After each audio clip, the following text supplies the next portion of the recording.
बाबा साहब की कलम से इस श्रृंखला की पहली कड़ी में हम आपको दुनिया के महानतम समाज सुधारक गौतम बुद्ध के बारे में बाबा साहब ने क्या लिखा है, क्या बताया है, उससे आपको अवगत कराएंगे। बाबा साहब के राइटिंग एंड स्पीच के खंड 7 के अध्याय 4, जिसका शीर्षक है सुधारक और उनकी नियति, में गौतम बुद्ध के बारे में जो बातें बाबा साहब ने लिखी है उसको आज हम सबको जानना और समझना बहुत जरूरी है। आज देश में जो माहौल है उस परिदृश्य में आंदोलन चलाने वालों को बुद्ध को सही ढंग से समझने के लिए बाबा साहब की कलम से बुद्ध का दर्शन करना नितांत आवश्यक है।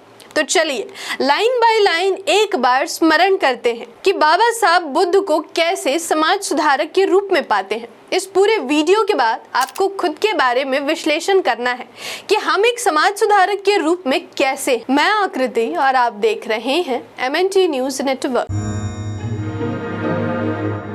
बाबा साहब ने इस पाठ का शीर्षक सुधारक और उनकी नियति क्यों लिखा, पहले इसको समझ ले। बाबा साहब ने अपने जीवन में जितनी कटुता का अनुभव किया उसके लिए उन्होंने हिंदू व्यवस्था को दोषी पाया। वे चाहते थे कि इसमें सुधार हो, और सुधार कैसा हो इसको ध्यान में रखते हुए सुधार करने वाले सुधारक और उसकी नियति पर प्रकाश डालने की कोशिश करते हैं। इसी क्रम में वो बुद्ध को सबसे उत्तम समाज सुधारक के रूप में इतिहास से खोज कर निकालते हैं और विस्तार से इसका विश्लेषण शीर्षक सुधारक और उनकी नियति के नाम से लिखते हैं। वो लिखते हैं कि प्रथम समाज सुधारक और उनमें सबसे महानतम गौतम बुद्ध थे। समाज सुधारक का इतिहास ही बुद्ध से शुरू होता है और कोई भी इतिहास उनकी उपलब्धियां बताए बिना अधूरा रहेगा। सिद्धार्थ का जन्म शाक्य वंश में उत्तर भारत की नेपाल की सीमा के पास कपिलवस्तु नगर में ईसा पूर्व 563 में हुआ था। उनका कुल नाम गौतम था। वह एक राजकुमार थे। उनकी शिक्षा एक राजकुमार के रूप में हुई थी। उनका विवाह हुआ और उनका एक पुत्र भी था। आर्यों के समाज में बुराइयों और दुखों से पीड़ित लोगों को देखकर उन्होंने सच्चाई मुक्ति की खोज के लिए 29 वर्ष की उम्र में सांसारिक जीवन त्याग दिया था। उन्होंने चिंतन मनन किया और 2 जाने माने शिक्षकों से शिक्षा ग्रहण की, लेकिन उनके शिक्षा से असंतुष्ट होने पर शिक्षकों को छोड़कर वे श्रमण बन गए। इसे भी व्यर्थ समझकर उन्होंने इसे भी छोड़ दिया। गहराई से सोचने पर उन्हें बोध हुआ। इस अंतर्ज्ञान के आधार पर उन्होंने अपना धम्म प्रतिपादित किया। यह उन्होंने 35 वर्ष की आयु में किया। जीवन के 80 वर्षों में से बचे हुए समय में उन्होंने अपने धम्म को फैलाया और बौद्ध मठों की नींव रखी तथा भिक्षुओं का संघ बनाकर उसे चलाया। लगभग ईसा पूर्व 483 में अपने प्रतिबद्ध अनुयायियों के कुशी कुशीनगर में उनकी मृत्यु हो गई। आगे बाबा साहब लिखते हैं, बौद्ध होने के बाद बुद्ध ने अपना सारा जीवन अपने धम्म चक्र के प्रचार के लिए समर्पित कर दिया। बौद्ध भिक्षुओं की बड़ी संख्या को जीवंत उपदेश देने, उनमें ज्यादा विकसित अनुयायियों को आंतरिक विकास की सूक्ष्म बातें बताने, संघ के कार्य के निर्देश देने, अनुशासन तोड़ने वालों को फटकार लगाने, विश्वास पात्रों से गुणों की पुष्टि करने, शिष्ट मंडल का स्वागत करने, विद्वान विरोधियों से बहस करने, दुखी को सांत्वना देने, राजा और किसान से, ब्राह्मण और अछूत से, अमीर और गरीब से मिलने के कार्यों में उनका समय बटा हुआ था।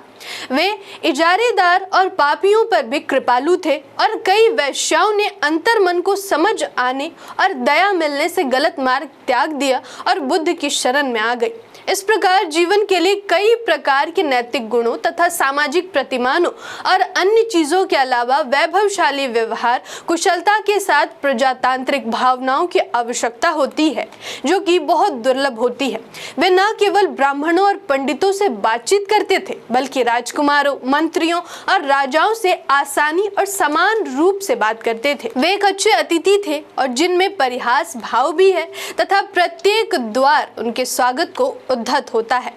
उन्हें एक श्रेष्ठ ब्राह्मण ने ऐसे चित्रित किया है, पूज्य गौतम दोनों ओर से कुलीन, विशुद्ध, वंश के आकर्षक, दिखने में मनोहर, विश्वास जगाने वाले, रंग रूप में सुंदर, गौर वर्ण, देखने में प्रभावशाली, अहर्ता के सद्गुणों से सदाचारी, अच्छाई और सद्गुण से भरपूर, मधुर और विनम्र, शांत और स्थिर है।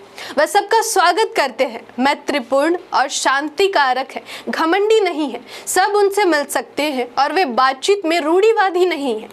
आगे बाबा साहब लिखते हैं, उस समय के भारतवासियों को जिस चीज ने सबसे अधिक आकर्षित किया और जो चीज युगों से आकर्षित करती आई है, उसे उक्त ब्राह्मण ने निम्न शब्दों में व्यक्त किया। गौतम अपने महान वंशजों को त्याग कर धन और स्वर्ण, जमीन के दबे और जमीन के ऊपर के खजाने को त्याग कर सन्यासी बने और उन्होंने धार्मिक जीवन अपनाया। वास्तव में जब वे युवक थे, सिर पर एक भी सफेद बाल नहीं था, सुंदर व्यक्ति थे, तब उन्होंने घर बार छोड़कर सन्यासी जीवन में प्रवेश किया। उनके ऐसे जीवन से न केवल प्रीतिकर आचरण, सहानुभूति और दयालुता की आशा की जाती है, बल्कि दृढ़ता और साहस भी आवश्यक है। जब भी समय के अनुसार आवश्यक हुआ, उन्होंने उन लोगों से शांतिपूर्वक संबंध विच्छेद कर लिया। संघ का हित करते थे, उन्होंने शारीरिक कष्ट धैर्य से सहा, लेकिन फिर भी आंतरिक सुख में कमी नहीं हुई। साहस की आवश्यकता थी जो उनमें पाया गया। उदाहरण के लिए देवदत्त के द्वारा उनकी हत्या के कई प्रयासों और हत्या की धमकियों के बावजूद वे शांतिचित बने रहे। कौशल राज्य के प्रसिद्ध डाकू का राज्य के गांवों में आतंक था। उस डाकू से बुद्ध अकेले और बिना शस्त्र के मिलने गए तथा उसका हृदय परिवर्तित किया और इस प्रकार लोक कंटक से बदलकर उसे संघ का शांति प्रिय सदस्य बना लिया। कष्ट, खतरे और अनादर उनकी आध्यात्मिक शांति को भंग नहीं कर पाई। जब उन्हें गाली दी गई तो उन्होंने जवाब में गाली नहीं दी, उन्होंने आर्यों के समाज में अमिट छाप छोड़ी है। यद्यपि उनका नाम भारत के बाहर फैला है, उनकी शिक्षा का प्रभाव अभी तक यहाँ बना हुआ है। उनका धर्म बड़ी तेजी से फैला, जल्द ही यह सारे भारत का धर्म बन गया। यह तत्कालीन विश्व के कोने कोने तक पहुंच गया। हर नस्ल के लोगों ने इसे स्वीकार किया, यहाँ तक कि एक समय अफगान के लोग भी बौद्ध के अनुयायी थे। यह एशिया तक ही सीमित नहीं रहा। इस बात के भी प्रमाण मिलते हैं कि बौद्ध धर्म ब्रिटेन तक फैला हुआ था। बाबा साहब ने यह भी इस अध्याय में बताया है कि बौद्ध धर्म तेजी से क्यों फैला। उन्होंने प्रोफेसर हॉपकिंस का कथन को उद्धृत किया है कि प्रारंभ से बौद्ध धर्म के तेजी से प्रसार का कारण उसकी शिक्षा तथा उसकी नींव डालने वाले के प्रभावी कार्यता और संरक्षण में निहित है। बुद्ध ने लोगों को मोहित कर दिया, उनके शिक्षा ने उत्साह जगाया। अभिजात के रूप में उनकी जो स्थिति थी, उसने उन्हें अभिजात वर्ग में सम्मानित बनाया। उनमें विद्युत चुंबकीय आकर्षण ने उन्हें लोगों का भक्ति भाजन बनाया। देवता होने का झूठा दावा नहीं किया। भविष्य के सुख से निष्प्रिय, अनासक्त, वैराग्य, विचारों में युगांतरकारी लेकिन संसार की मूर्खता की प्यार से उपेक्षा करते हुए उच्च लेकिन बहुत पसंद किए जाते थे। विश्व बंधुत्व भाव से संपन्न व लोगों में साधारण और शांत रूप में घूमते थे। मधुर से मधुरतम वाणी, सभी के आदर्श, सभी से मैत्री भाव। उनका स्वर सम्मोहक और पटु था। उनकी आवाज श्रोता को उनका कायल बना देती थी। उनका दर्शन प्रेरणादायक था। इससे कोई फर्क नहीं पड़ता कि वह क्या कहते हैं, क्योंकि वह गति को प्रभावित करते हैं और जो भी उनको सुनता है वह नतमस्तक हो जाता है। इस व्यक्तित्व के अलावा दूसरों के मन में ये भावना आती है कि जो भी शिक्षा वह देते हैं वह सामान्य नहीं है, बल्कि लोगों की मुक्ति की एक आशा की किरण है।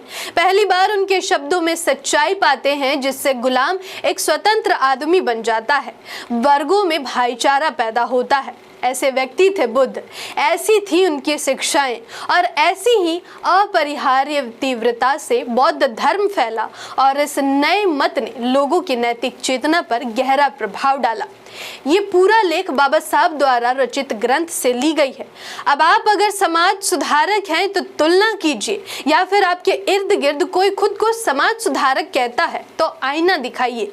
जिस किसी भी संघ या संगठन में ये कार्यकर्ता कार्य कर रहे हैं तो संघ के नेतृत्व से लेकर कार्यकर्ता को इन कसौटियों पर कसना बहुत जरूरी है, क्योंकि आजकल बुद्ध और बाबा साहब के अनुयायी कहने और कहलवाने वालों की कोई कमी नहीं है।